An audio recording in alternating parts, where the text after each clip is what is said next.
Good day and welcome to another episode of Analysis. In my last episode, in which I analyzed Satie's Gnossienne number 1, there was a section where I talked about two scales that were used in that piece, namely the Dorian sharp 4 and the melodic minor sharp 4. At the end of that section I made the following note.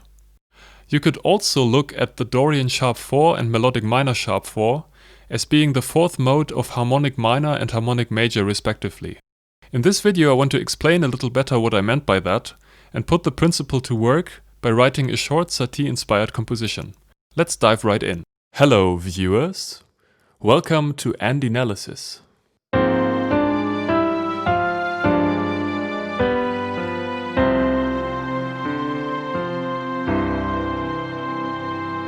Here's a basic explanation on how modes work. This is our beautiful C major scale. The major scale is also sometimes called the Ionian scale. If we start the Ionian scale from its second note, the D in this case, we get a minor scale, however with a little bit of a twist.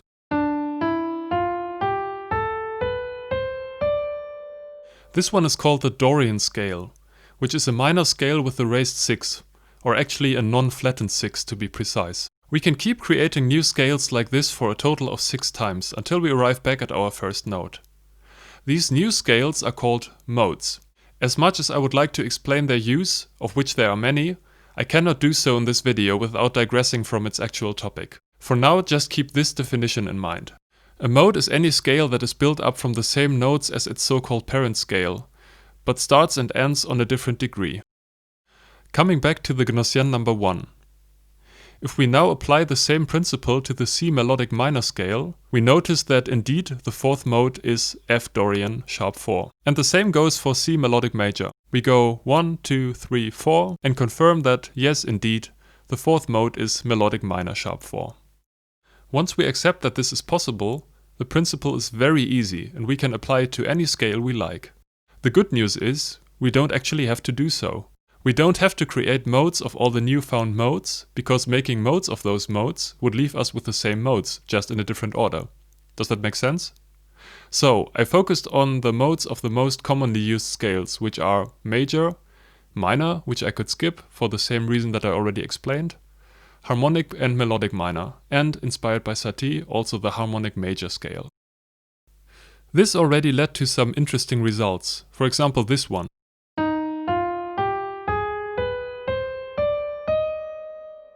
Or this one.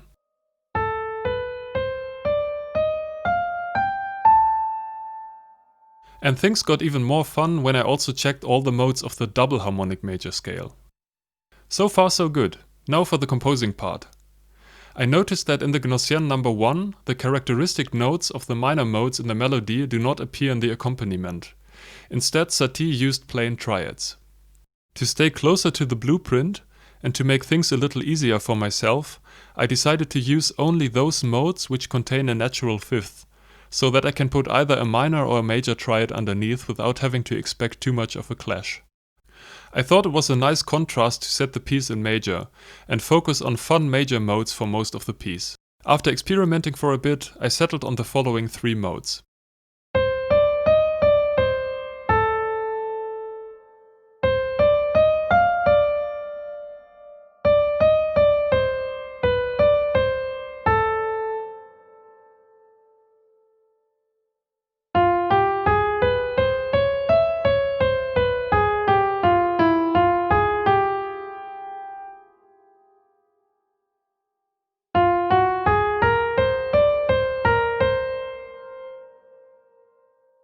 For the final piece, I used the same ABCB structure from the Gnossienne number 1, but to keep it short, I only played the whole form once instead of twice.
I hope you liked this little experiment and could get something out of it.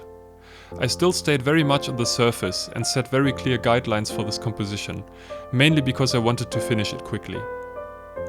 There's of course a lot more that you can do with these modes, and I hope I could inspire you to play around with them yourself.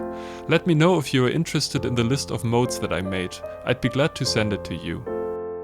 If you are new to the channel and want to stay up to date, feel free to subscribe. It would mean a lot to me.